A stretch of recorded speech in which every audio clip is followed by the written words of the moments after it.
Halo teman-teman Naladi Pastori, apa kabar? Semoga sehat selalu ya. Perkenalkan saya Api yang kali ini akan membacakan sebuah cerita menarik tentang Sungai Bengawan Solo, sebuah legenda tentang ular naga hitam, makhluk mitos yang konon menjadi penjaga sungai itu. Sungai Bengawan Solo bukan hanya tempat air mengalir, tetapi juga menyimpan misteri yang menanti untuk diungkap. Raka baru saja kembali ke desa kecil, tempat ia lahir setelah menghabiskan 5 tahun terakhir di kota besar. Langit sore yang dipenuhi semburat jingga menyambutnya ketika ia menginjakkan kaki di dermaga tua desa. Suara gemericik air sungai yang mengalir dengan tenang membawa kenangan masa kecil yang kembali memenuhi pikirannya. Di desa ini, ia tumbuh bersama neneknya yang kerap menceritakan legenda-legenda kuno, termasuk kisah tentang ular naga hitam penghuni Sungai Bengawan Solo. Sore itu, setelah bertemu dengan beberapa tetua desa, Raka berjalan menyusuri jalan setapak menuju rumahnya. Ia mendapati suasana desa jauh lebih sepi dari biasanya. Namun, pandangan itu berubah ketika ia bertemu Pak Samin, seorang nelayan tua yang duduk di bawah pohon beringin sambil menatap kosong ke arah sungai. "Pak Samin, ada apa? Kenapa suasana desa tampak begitu muram?" tanya Raka. Pak Samin hanya menghela napas panjang dan berkata pelan, "Sungai ini tak lagi seperti dulu, Nak. Ikan-ikan hilang, airnya sering berubah keruh, dan malam-malam ada yang melihat sesuatu bergerak di air." Raka terdiam. Kata-kata Pak Samin mengingatkannya pada cerita neneknya tentang ular naga hitam. Namun, ia segera menepis pikiran itu. "Mungkin hanya isu belaka," gumamnya. Malam harinya, Raka duduk di beranda rumah sambil menikmati udara segar. Bulan purnama bersinar terang, memantulkan cahaya ke permukaan sungai yang mengalir tenang. Namun, tiba-tiba ia melihat sesuatu. Kilauan merah menyala muncul dari kejauhan di tengah sungai. Kilauan itu hanya bertahan beberapa detik sebelum lenyap ke dalam gelap. Apakah itu? Raka bergidik. Ia merasa bulu kuduknya meremang, tetapi rasa penasaran menguasai dirinya. Ia memutuskan untuk mencari tahu lebih jauh tentang apa yang sebenarnya terjadi di desa. Keesokan harinya, Raka bertemu dengan Sari, seorang gadis cerdas yang dikenal suka membaca buku-buku tentang sejarah dan legenda lokal. "Sari, kamu masih ingat cerita nenekku tentang ular naga hitam?" tanyanya. Sari mengangguk. "Tentu saja, Raka. Itu salah satu legenda paling terkenal di desa ini." "Kenapa?" Raka menceritakan apa yang ia lihat semalam. Sari mendengarkan dengan serius. "Aku pernah membaca bahwa naga dalam cerita nenek moyang kita sering muncul ketika ada ketidakseimbangan di alam. Bisa jadi sesuatu telah mengganggu kedamaian sungai ini," katanya. Mereka berdua sepakat untuk menggali lebih dalam tentang legenda tersebut. Sari mengajak Raka mengunjungi perpustakaan kecil di balai desa. Di sana, mereka menemukan beberapa catatan tua yang mengisahkan tentang ular naga hitam, makhluk mitos yang dipercaya sebagai penjaga Sungai Bengawan Solo. Menurut catatan itu, naga tersebut akan muncul ketika manusia melupakan tanggung jawabnya menjaga keseimbangan alam. "Lihat ini, Raka," kata Sari sambil menunjuk sebuah bagian dalam catatan. "Di sini tertulis bahwa naga itu memiliki mata merah menyala. Bukankah itu seperti yang kamu lihat semalam?" Raka mengangguk perlahan. Seketika, ia merasakan dorongan untuk menyelidiki lebih jauh. Namun, ia tahu ini bukan tugas yang mudah. Mereka memutuskan untuk meminta petunjuk dari Mbah Wiryo, seorang sesepuh desa yang dikenal memiliki banyak cerita tentang masa lalu. Malam itu, angin berhembus dingin ketika Raka dan Sari berjalan menuju rumah Mbah Wiryo. Raka dan Sari tiba di rumah Mbah Wiryo sebuah rumah tua dengan ukiran tradisional yang penuh dengan aura misteri. Mbah Wiryo, seorang pria tua dengan janggut putih panjang, menyambut mereka dengan senyum bijak. Tanpa membuang waktu, mereka menceritakan apa yang mereka alami dan temukan. Kalian muda-mudi memang penuh rasa ingin tahu, kata Mbah Wiryo sambil mengelus janggutnya. Baiklah, duduklah. Aku akan menceritakan apa yang aku tahu. Menurut Mbah Wiryo, legenda ular naga hitam berawal dari seorang pangeran bernama Pangeran Arya yang dikutuk menjadi naga karena keserakahannya. Pangeran itu dahulu memerintah sebuah kerajaan kecil di tepi Sungai Bengawan Solo. Karena ambisinya, ia merampas hasil bumi rakyatnya dan menghancurkan hutan-hutan di sekitar sungai untuk membangun istana besar. Kemarahannya pada seorang resi yang menasihatinya membuatnya dikutuk menjadi makhluk yang harus menjaga sungai selama-lamanya. Kutukan itu hanya bisa dicabut jika manusia menunjukkan penyesalan dan tekad untuk menjaga alam, kata Mbah Wiryo. Namun, siapa yang tahu apakah itu hanya dongeng belaka? Raka dan Sari saling berpandangan. Cerita itu terasa terlalu nyata untuk diabaikan. Mbah, apakah ada cara untuk berkomunikasi dengan ular naga hitam itu? Tanya Raka. Mbah Wiryo mengangguk pelan. Ada sebuah artefak kuno yang dipercaya bisa membantu manusia berbicara dengan makhluk mitos. Artefak itu tersembunyi di suatu tempat di desa ini. Jika kalian cukup berani, carilah. Petualangan mereka pun semakin mendalam. Dengan semangat yang berkobar, Raka dan Sari memutuskan untuk memulai pencarian artefak kuno itu. Namun, mereka tahu ini baru permulaan dari misteri besar yang menyelimuti Sungai Bengawan Solo. Dalam perjalanan menyusuri desa, Raka dan Sari mengingat kembali cerita Mbah Wiryo tentang artefak kuno yang tersembunyi. Mereka mulai mencari petunjuk di tempat-tempat yang diyakini memiliki nilai sejarah, seperti dekat pohon beringin raksasa yang terletak di pinggir sungai. Pohon itu dianggap sakral oleh penduduk setempat dan tidak banyak orang yang berani mendekatinya. Hari itu, langit cerah, tetapi suasana terasa berat saat mereka tiba di bawah pohon beringin. Akar-akar besar menjalar hingga ke tanah, menciptakan kesan menyeramkan. Aku merasa ada sesuatu di sini, kata Sari sambil memperhatikan tanah di bawah pohon.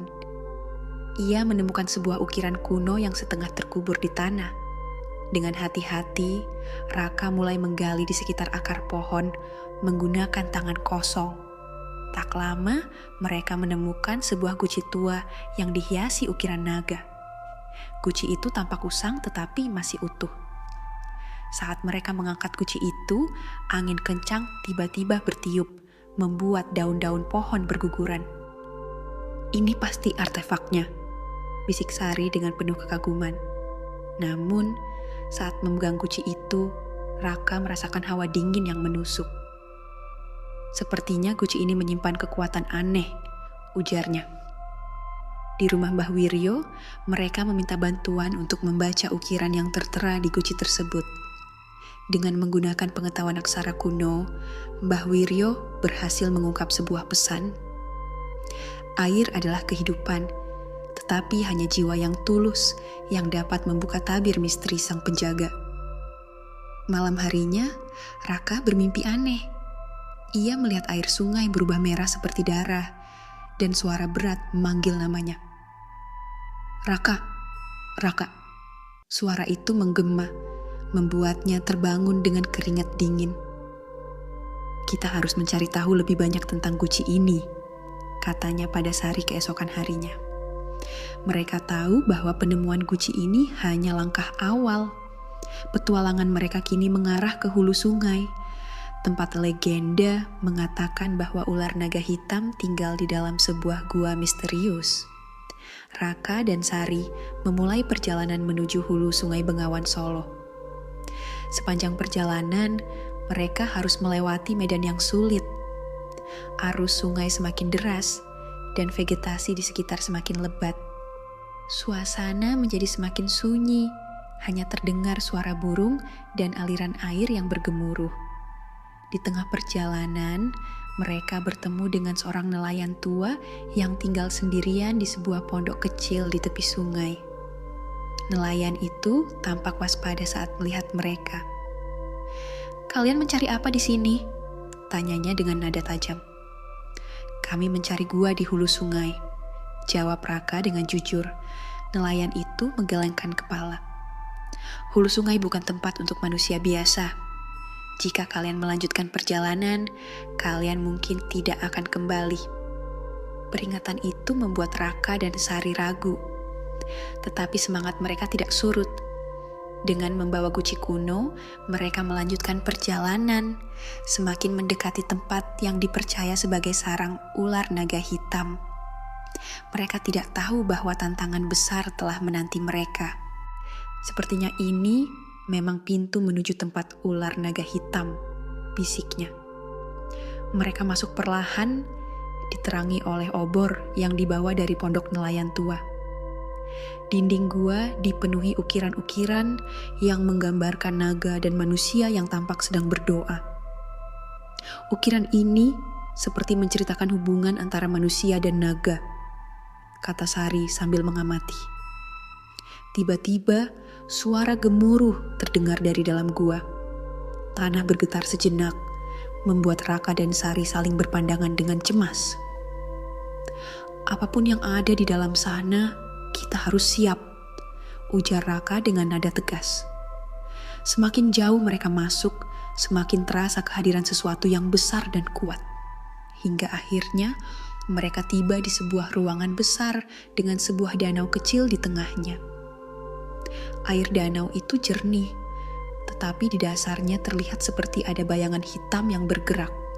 Sebuah suara berat bergema dari dalam danau. "Siapa yang berani mengganggu tempat ini?" Raka dan Sari tersentak. Dari danau itu muncul kepala seekor naga besar berwarna hitam dengan mata merah menyala.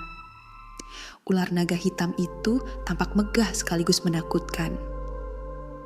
"Wahai penjaga sungai, kami datang bukan untuk mengganggu, tetapi untuk mencari jawaban," kata Raka dengan suara yang bergetar. Ia mengangkat guci kuno sebagai tanda niat baik mereka. Naga itu menatap guci tersebut dengan tatapan tajam.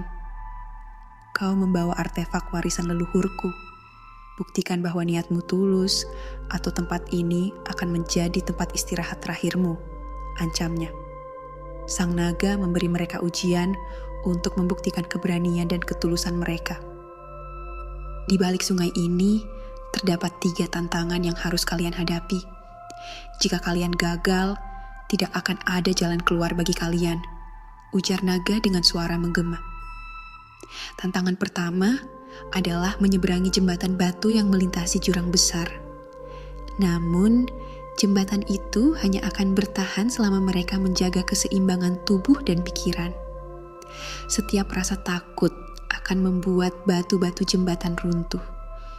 Raka melangkah terlebih dahulu, berusaha tetap tenang meskipun jembatan itu bergoyang. Sari mengikuti di belakangnya. "Fokus pada tujuan kita," bisik Sari, berusaha menyemangati diri mereka.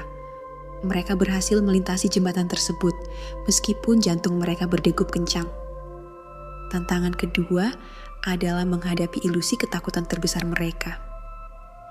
Di sebuah ruangan gelap, bayangan-bayangan aneh muncul menggambarkan momen-momen paling menakutkan dalam hidup mereka. Raka melihat bayangan dirinya tenggelam di sungai saat kecil, sementara Sari melihat keluarganya diancam oleh banjir besar. Namun, mereka harus mengingat bahwa itu hanyalah ilusi. Sari menggenggam tangan Raka. "Kita bisa mengatasinya bersama," katanya. Dengan kekuatan tekad, mereka berhasil keluar dari ruangan itu, membuktikan keberanian mereka untuk melawan rasa takut. Tantangan terakhir adalah memilih antara menyelamatkan sungai atau diri mereka sendiri. Sang naga menawarkan 2 pintu. Satu membawa mereka pulang dengan selamat, tetapi meninggalkan sungai dalam kehancuran, sementara pintu lainnya akan menyelamatkan sungai, tetapi mempertaruhkan hidup mereka. Tanpa ragu, Raka dan Sari memilih pintu untuk menyelamatkan sungai. Alam ini lebih besar dari kita. Kita harus melindunginya, kata Raka. Setelah melewati semua tantangan, sang naga menatap mereka dengan penuh penghormatan. Kalian telah membuktikan bahwa manusia masih memiliki harapan untuk menjaga keseimbangan alam, katanya. Naga itu memberikan air dari danau suci yang dipercaya memiliki kekuatan untuk menyembuhkan kerusakan alam.